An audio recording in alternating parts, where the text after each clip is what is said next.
Assalamualaikum warahmatullahi wabarakatuh. A'udzu billahi minasyaitonir rajim. Bismillahirrahmanirrahim.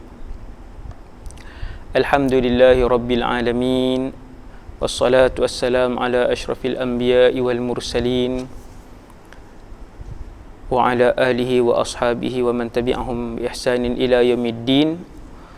Rabbi shrah li sadri wa yassir li amri wahlul 'uqdatan min lisani yafqahu qawli. Allahumma hadi qalbi wa saddid lisani bihaqqi sayyidina Muhammadin sallallahu alaihi wasallam. Wa ba'd. Kita sambung kitab 260 Permasalahan Puasa karangan Al-Fadil Al-Ustaz Muhadir Haji Jul hafizahullah. Pada muka surat 23, poin yang ke-6, tempoh berniat pada waktu malam. Jadi kitab ni tentang soal jawab permasalahan puasa, sama ada puasa Ramadan ataupun puasa-puasa yang lain. Tempoh berniat pada waktu malam. Antara syarat puasa Ramadan ialah mesti niat waktu malam. Malam itu bermula bila? Malam itu bermula maghrib. Selepas maghrib, sekarang ni maghrib 7.27, maka boleh, kalau sekarang ni bulan Ramadan, maka boleh mula niat 7.27. Masuk waktu maghrib, boleh mula niat sampai waktu untuk niat itu sampailah sebelum subuh. Sampai sebelum subuh. Contoh, subuh sekarang ni di Kedah 5.56 campur 8, 6.4 minit. So sampai 6.3 minit boleh niat. Daripada 7.27 sampai 6.3 minit boleh niat. Itulah malam. Itulah malam. Maksud malam yang cukup untuk berniat puasa fardu yang mu'tamad, qaul yang mu'tamad ialah di antara waktu tenggelam matahari, iaitu maghrib. Kita sebut dah, tenggelam maksudnya maghrib, tenggelam matahari maksudnya maghrib, sehingga terbit fajar sadiq, iaitu waktu subuh. Daripada, mudah cakap macam inilah, daripada maghrib sampai subuh boleh niat sampai sebelum masuk waktu subuh. Okey, kemudian niat hendaklah dihadirkan di dalam hati, sama ada pada awal, pertengahan atau akhir malam. Kalau malam tu 12 jam, 4 jam yang pertama awal malam, 4 jam yang kedua pertengahan, 4 jam yang ketiga akhir malam, contoh begitu. Jadi boleh niat di awal ataupun pertengahan ataupun di akhir malam, bila di mana sahaja waktu itu. Dan yang kedua, muslimin dan muslimat yang dirahmati Allah sekalian, niat mesti dalam hati. Kalau dia sebut di mulut 100 kali, sekali pun dia tak sebut di hati, tak dintal di hati, itu belum dikira niat. Itu belum dikira niat. Selesai. Poin yang kedua. Jika niatnya, seseorang itu berniat, contoh dilakukan sebelum tenggelam matahari, sebelum maghrib dia niat, pukul 6.30 petang dia niat, pukul 4 suku petang dia niat, atau selepas masuk waktu fajar shadiq ataupun selepas masuk waktu subuh, maka niat itu tidak sah. Contoh, hari ini 1 Ramadan. Contoh, hari ini 1 Ramadan. Puasalah, puasa. Sedang berpuasa, hari 1 Ramadan dia sedang berpuasa. Pukul 2.30 petang dia pun niat untuk esok, maka tak sah. Dia niat mesti waktu untuk sah niat mesti bermula masuk maghrib. Masuk maghrib baru boleh. Sebelum maghrib tak boleh. Lepas Zuhur, lepas Asar tak boleh. Okey nah. Ataupun dia niat selepas masuk subuh. Selepas terbit fajar shadiq baru dia niat. Pukul berapa? 7.20 pagi. Tak sah. Tidak sah. Selesai. Kemudian nombor 7. Boleh tak niat puasa ketika sedang solat? Puasa fardu ke puasa sunat? Tak kira. Puasa sunat ataupun puasa fardu. Boleh tak niat ketika duduk tengah semayang? Dia lintahlah hati, saja aku puasa fardu Ramadan. Esok kerana Allah Ta'ala. Waktu semayang Isyak. Contohnya, dia tengah semayang Isyak, dia niat untuk puasa Ramadan esok. Contohnya, esok 1 Ramadan. Ataupun esok 8 Ramadan. Ataupun esok 9 Ramadan. Tak kisahlah. No? Waktu semayang maghrib dia niat. Waktu semayang Isyak tu dia niat. Boleh tak? Sah niat puasa yang diniatkan ketika sedang solat. Tak kisah, tak kira lah. Puasa itu puasa sunat ataupun puasa fardu. Selesai. Tajuk ke-8. Tajuk kecil ke-8. Niat membatalkan puasa. Batal tak puasa kalau seseorang tu kata, aku nak keluar daripada puasa. Sekejap aku nak makan. Aku nak keluar daripada puasa. Aku nak membatalkan puasa aku. Aku nak keluar daripada puasa. Batal ke ataupun tidak? Jika seseorang berniat untuk membatalkan puasa ketika berpuasa, dia tengah puasa, pukul 11.30 pagi, 11.30 pagi, duduk tengah puasa, dia kata aku nak batal puasa hari ni. Maka niat itu tidak membatalkan puasanya. Puasa apa ni? Sunat ataupun fardu sama. Niat macam tu tak batal kecuali dia melakukan sesuatu yang boleh membatalkan puasanya. Sampailah dia buat sesuatu yang membatalkan puasa baru batal. Contoh, dia ambil nasi, suap, makan, telan. Batal. Dia ambil ayak, dia teguk, itu batal. Walaupun dia tak niat. Dalam keadaan dia ingatlah, dalam keadaan dia sedar. Sengaja. Batal. Batal. Okey, jadi seseorang yang berniat untuk batalkan puasa tidak membatalkan puasa dia semata-mata niat. Berbeza dengan solat. Kalau kita tengah semayang, kita niat untuk keluar sekarang daripada solat, batal. Niat dalam hati. Ia berbeza dengan solat yang jika diniatkan untuk membatalkannya, maka ia terbatal. Ia itu solat. Niat membatalkan puasa, i'tikaf, haji dan umrah tidak membatalkan semua ibadah tersebut.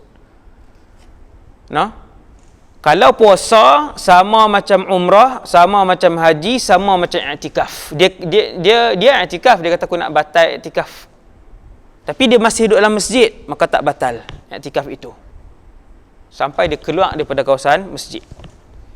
Ataupun dia tengah buat umrah, dia kata aku nak batalkanlah buat umrah ni, tak idea, dia tengah tawaf, maka belum batal, niat sahaja, sehingga dia membuat sesuatu yang membatalkan tawaf. Selesai. Yang ke-8. Yang ke-9, cukupkah niat jika hanya bersahur? Satu orang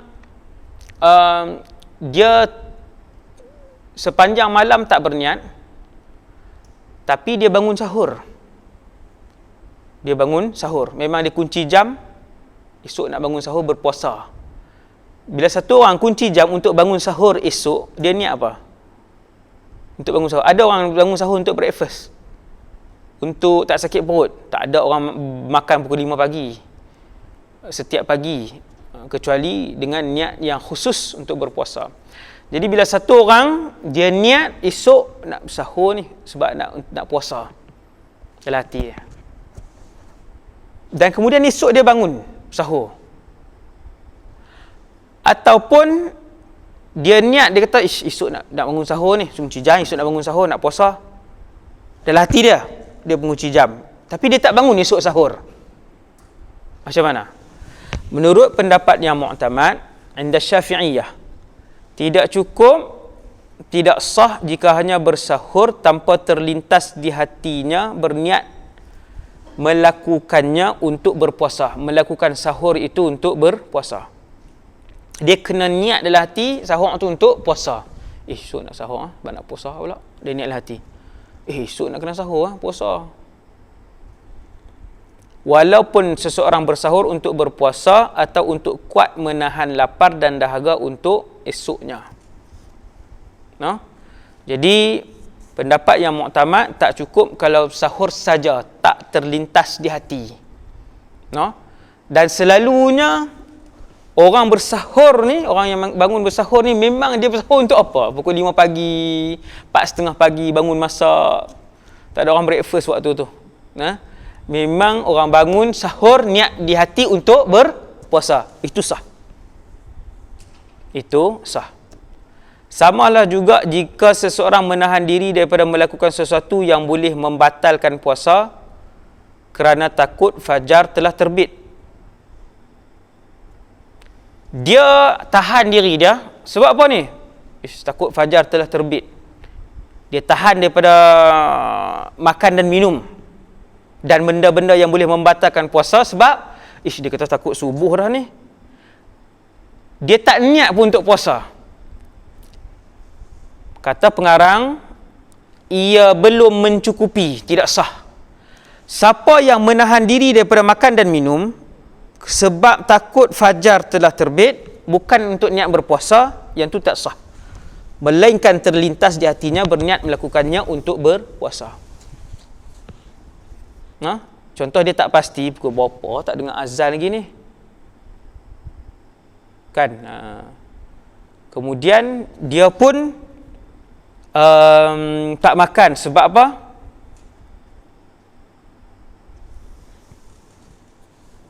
Kerana takut fajar telah terbit. Kan? Tapi dia tak terlintas pun di hati dia untuk berpuasa, maka yang itu tidak cukup. Nombor 10. Ragu-ragu tentang niat. Satu orang yang ragu-ragu tentang niat puasa Ramadan ni.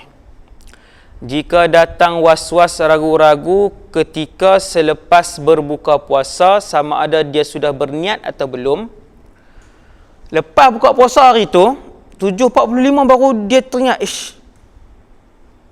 niat kau tak niat lah. Macam tu. Maka puasanya sah, tak batal.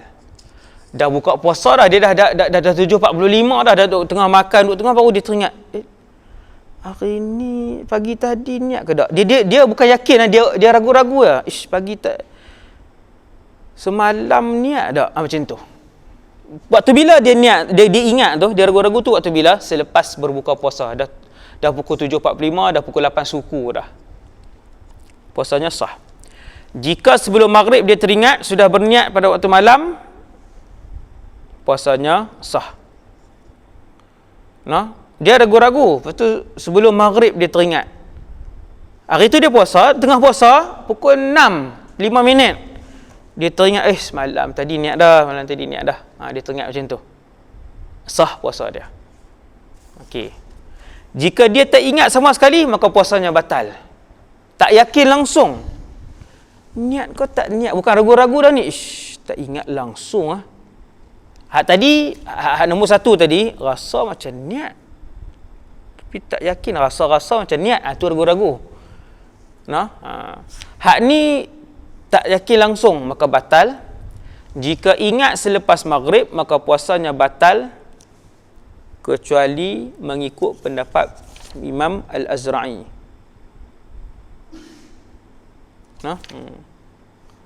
Puasanya sah ikut pendapat Al-Imam Al-Azra'i. Itu yang ke-10. Muka surat 26. Poin yang ke-11. Niat puasa sunat pada waktu pagi.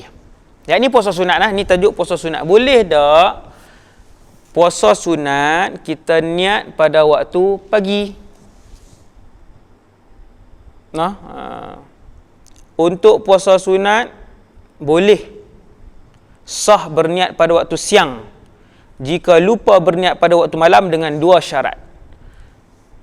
Satu orang dia nak puasa sunat Isnin. Dia bangun sembahyang subuh, tidur balik, jaga pukul 8.30. Boleh tak 8.30 pagi dia nak niat hari tu Isnin tu nak puasa sunat?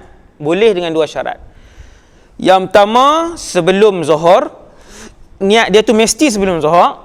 Maksudnya dia jaga tadi 8.30 pagi, boleh lagi lah. 8.30 pagi boleh lagi niat. Syarat yang kedua, dia belum melakukan sesuatu yang membatalkan puasa. Dia belum melakukan, waktu dia jaga tu, dia nak niat puasa sunat tu, dia masih belum melakukan sesuatu yang membatalkan puasa. Maka boleh niat. Yang ni puasa sunat. Satu orang, contoh, bangun-bangun, ni puasa sunat, bangun-bangun hari Isnin, bangun pagi Isnin, pukul 8.30 pagi, jaga-jaga, nak puasa sunat hari ni. Boleh. Niat puasa sunat pada waktu siang dengan dua syarat. Yang pertama, sebelum Zuhur. Lagi tak masuk Zuhur, boleh. Syarat yang kedua, belum makan dan minum. Ataupun yang lebih tepat, belum melakukan sesuatu yang boleh membatalkan puasa. Dua syarat. Nombor 12. Seseorang berkumur-kumur dan berniat puasa sunat. Seseorang yang bangun awal pagi lalu berkumur-kumur secara sederhana, tanpa disedari, tanpa sengaja, air dalam mulutnya termasuk dalam rongganya. Setelah itu baru dia berniat puasa sunat.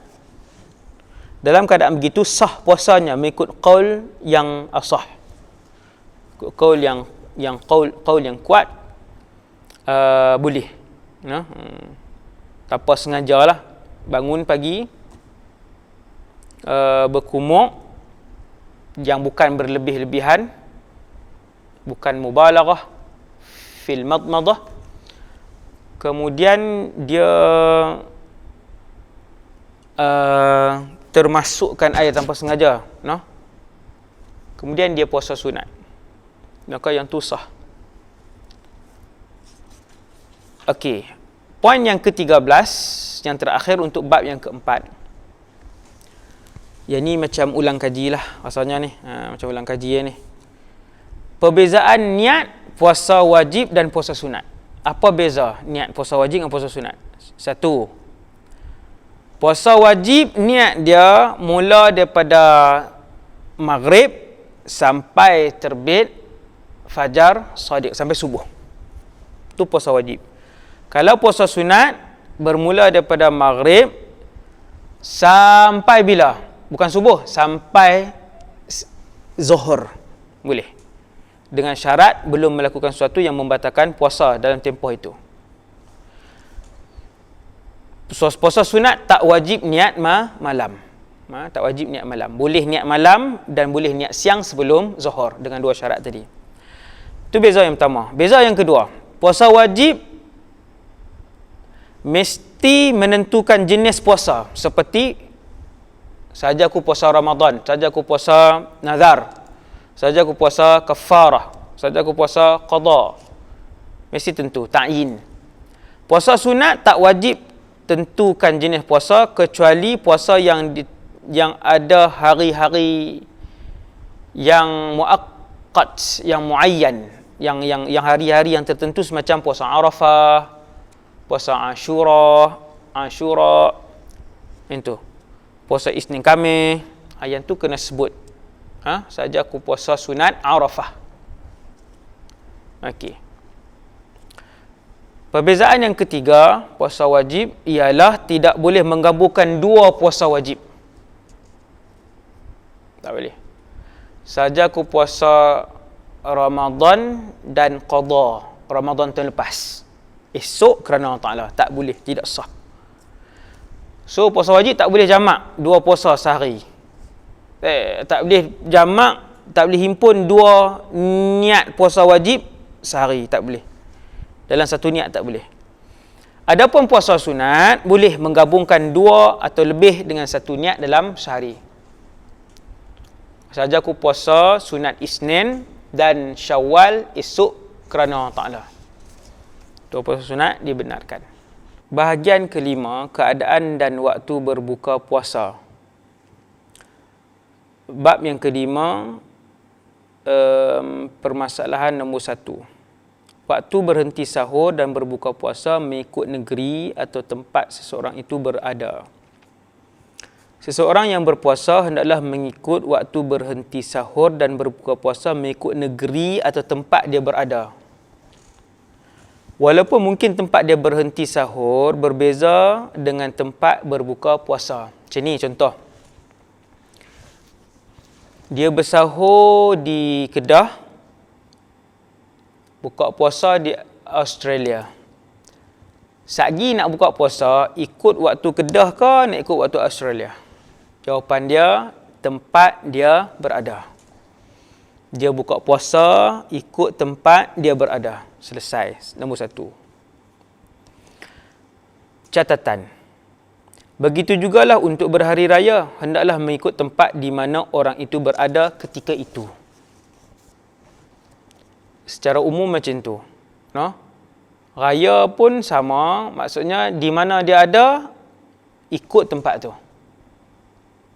Tempat tu raya, dia raya. Tempat tu berbuka, dia berbuka.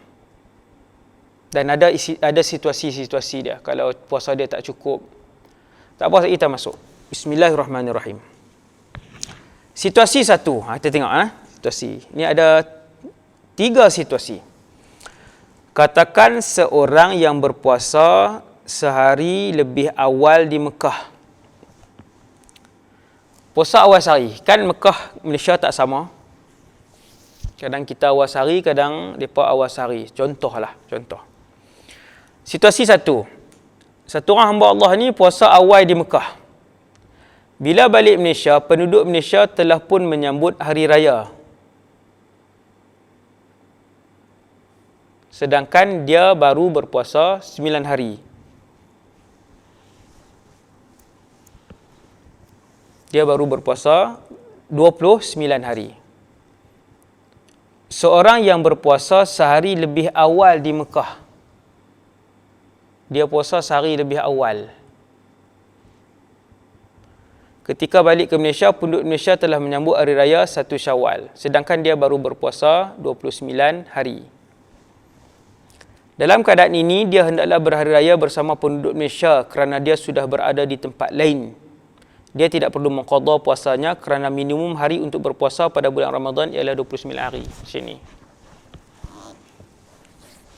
Seseorang itu setiap tahun dia kena berpuasa sama ada 29 atau 30 hari. Kalau dia dah puasa 29, maka cukuplah puasanya pada tahun itu. Kalau negara yang dia sampai tu dah berhari raya. Kan? Dan dia pun dah cukup 29 hari. Maka dia tak perlu qadha. Dia tak perlu qadha lah. Contoh macam inilah ni soalan situasi pertama ni. Dia puasa di Mekah. Lepas tu balik mai di Malaysia. Dia sampai di Malaysia, waktu dia sampai tu dia puasa dah 29 hari. Hari dia sampai tu 29 hari dah puasa Ramadan. Kebetulan di Malaysia esok 1 Syawal. Dia baru 29 hari tu. Orang Malaysia hari tu 30. Orang Malaysia hari tu sudah 30. Dia baru 29 Syawal pula. Dia baru 29 Ramadan. Dia baru 29 Ramadan. Orang Malaysia dah 30 Ramadan. Esok diisytiharkan 1 Syawal. Orang Malaysia dah puasa 30 hari contohnya. Dan dia baru 29 hari. Bila esok 1 Syawal di Malaysia, dia dah 29 hari. Macam mana? Adakah esok dia nak puasa? Jawapannya tidak, dia berhari raya. Dia boleh berbuka, bukan boleh berbuka, dia wajib berhari raya bersama dengan penduduk setempat di tempat yang dia berada tu. Dia pun orang Malaysia. Nah, adakah pada hari kedua dia kena qadha? Tak perlu, kerana kata para ulama, sekurang-kurang puasa Ramadan itu berapa hari? Sekurang-kurang puasa Ramadan ialah 29 hari.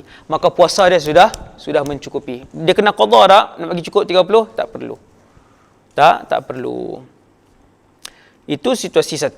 Situasi 2. Seseorang telah berpuasa di Mekah sehari lebih awal daripada Malaysia. Ketika balik Malaysia, penduduk di Malaysia masih berpuasa kerana puasa tahun ini 30 hari. Sedangkan dia sepatutnya berhari raya pada hari itu kerana telah cukup berpuasa 30 hari. No? Situasi atas tadi ni ada sikit silap tu saya rasa. Berpuasa sehari lebih lewat di Mekah. Bukan lebih awal, hak atas tadi. Situasi satu tu, kalau pengarang boleh tengok balik muka surat 30, katakan seorang yang berpuasa sehari lebih lewat di Mekah. Saya rasa yang tu. Sebab situasi yang kedua, seseorang telah berpuasa di Mekah sehari lebih awal daripada Malaysia. Ketika balik Malaysia, penduduk Malaysia masih berpuasa kerana puasa tahun ini 30 hari. Sedangkan dia sepatutnya berhari raya pada hari itu kerana telah cukup berpuasa 30 hari.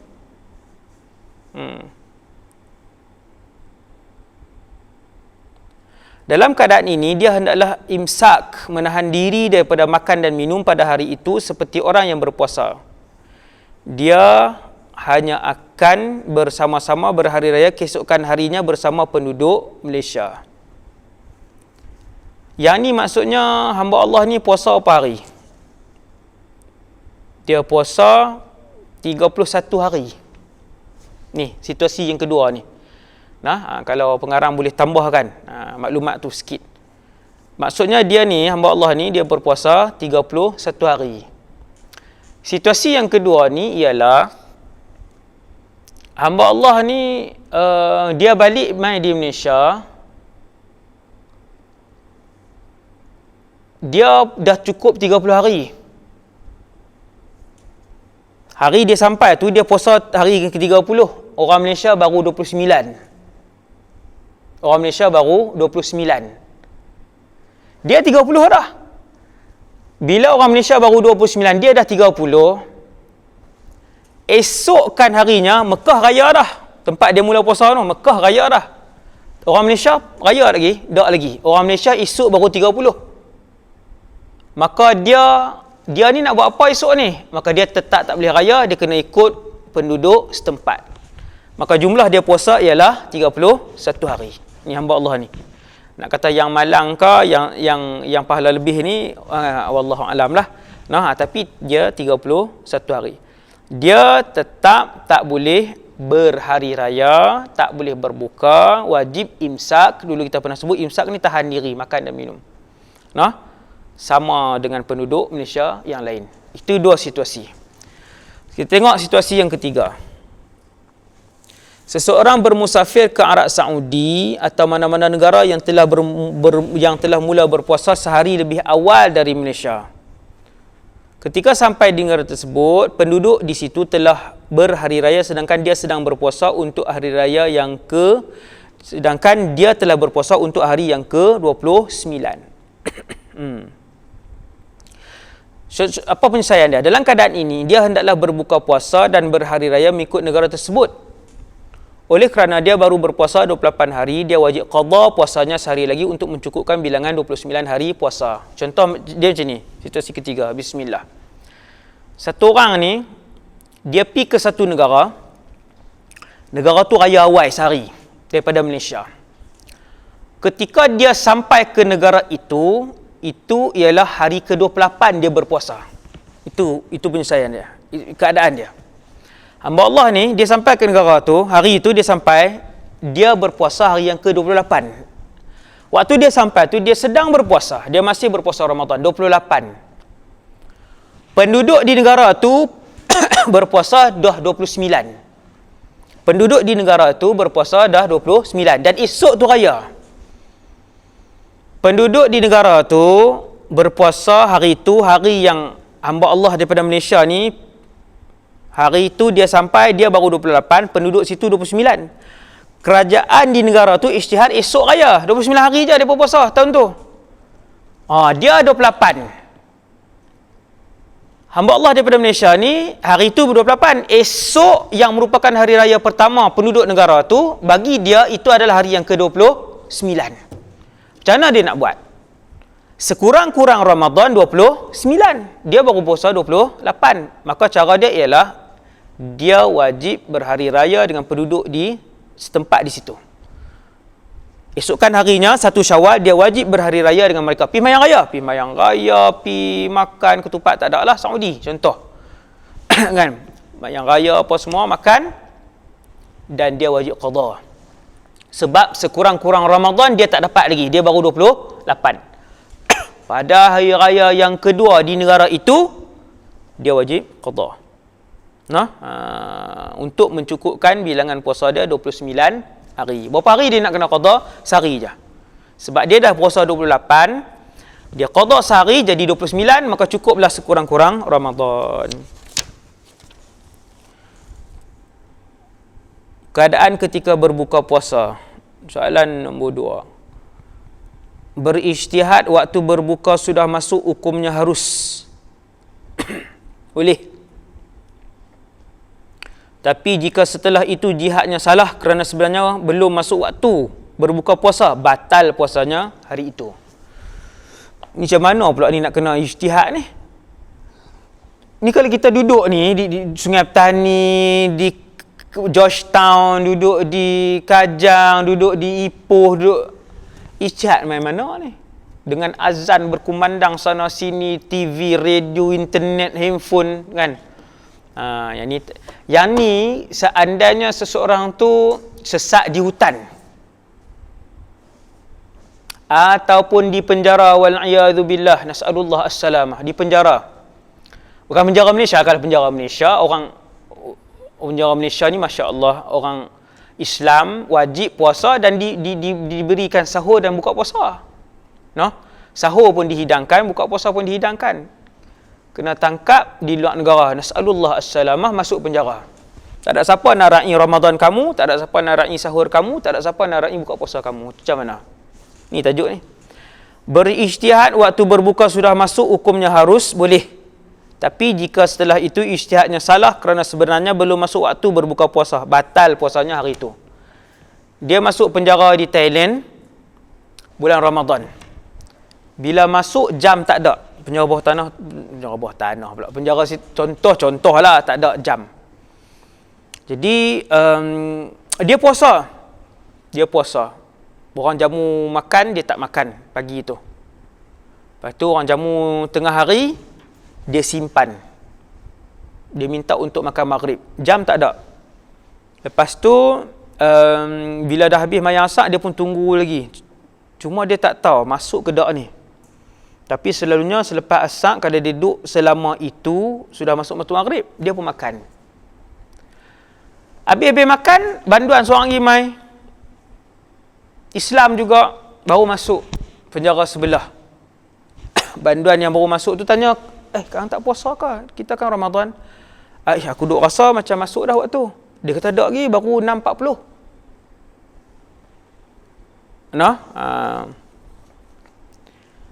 Jika setelah itu ijtihadnya salah kerana sebenarnya belum masuk waktu berbuka puasa, batal puasanya hari itu. Maka ijtihad dia salah, batal. Tadi dia berijtihad tu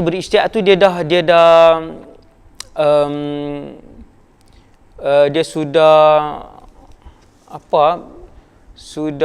tahari, dia sudah berijtihad lah. Tidak berijtihad atau hanya dengan zon mengatakan waktu berbuka sudah masuk, hukumnya tidak harus, tak boleh kerana asal waktu adalah masih siang lagi. Jika waktu sebenar telah masuk, puasanya sah. Jika belum, puasanya batal.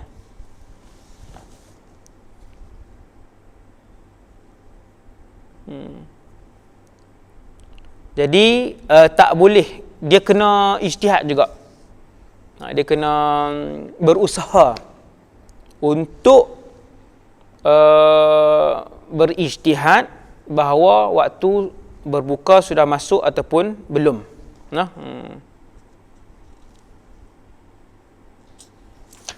Kemudian nombor 3, seseorang memberitahu sudah masuk waktu maghrib,